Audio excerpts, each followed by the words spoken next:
Black Beauty, Chapter 4, Birtwick Park.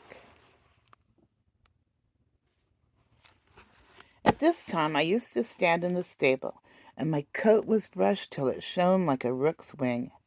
It was early in May when there came a man from Squire Gordon's who took me away to the hall. My master said, "Good-bye, darky, be a good horse, and always do your best." I could not say good-bye, so I put my nose into his hand. He patted me kindly, and I left my first home. As I lived some years with Squire Gordon, I may as well tell you something about the place. Squire Gordon's park skirted the village of Birtwick. It was entered by a large iron gate, at which stood the first lodge, and then you trotted along a smooth road between clumps of large old trees, then another lodge, and another gate, which brought you to the house and gardens. Beyond this lay the home paddock, the old orchard, and the stables. There was accommodation for many horses and carriages, but I need only describe the stable into which I was taken. This was very roomy, with 4 good stalls. A large swinging window opened into the yard, which made it pleasant and airy. The first stall was a large square one, shut in behind with a wooden gate. The others were common stalls, good stalls, but not nearly so large. It had a low rack for hay, and a low manger for corn.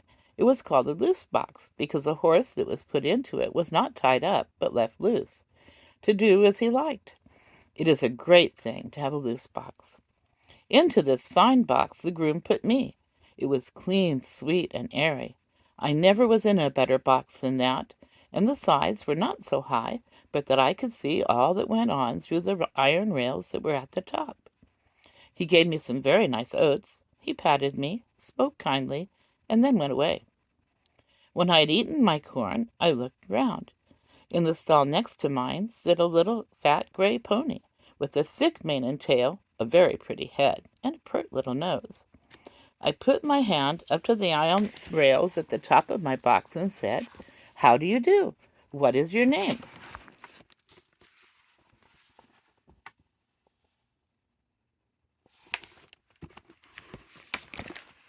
He turned round as far as his halter would allow, held up his head, and said, "My name is Merrylegs. I am very handsome.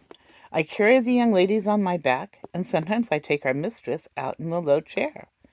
They think a great deal of me, and so does James.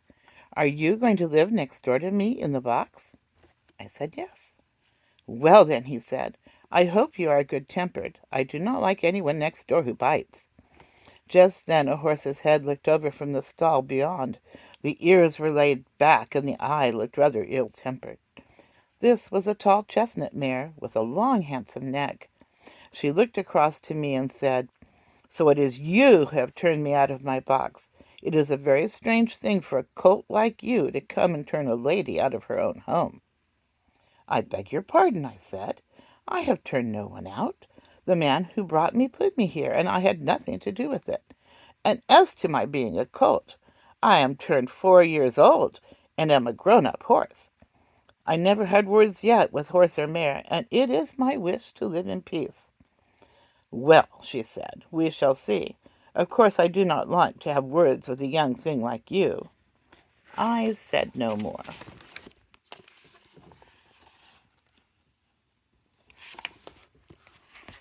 In the afternoon, when she went out, Merrylegs told me all about it. "The thing is this," said Merrylegs. "Ginger has a bad habit of biting and snapping. That is why they call her Ginger. And when she was in the loose box, she used to snap very much. One day she bit James in the arm and made it bleed, and so Miss Flora and Miss Jessie, who are very fond of me, were afraid to come into the stable. They used to bring me nice things to eat, an apple, or a carrot, or a piece of bread. But after Ginger stood in that box, they dared not come. I miss them very much. I hope they will now come again, if you do not bite or snap." I told him I never bit anything but grass, hay, and corn, and could not think what pleasure Ginger found in it. "Well, I don't think she does find pleasure," said Merrylegs. "It's just a bad habit. She says no one was ever kind to her, and why should she not bite? Of course it is a very bad habit, but I am sure, if all she says be true, she must have been very ill-used before she came here. John does all he can to please her, and James does all he can.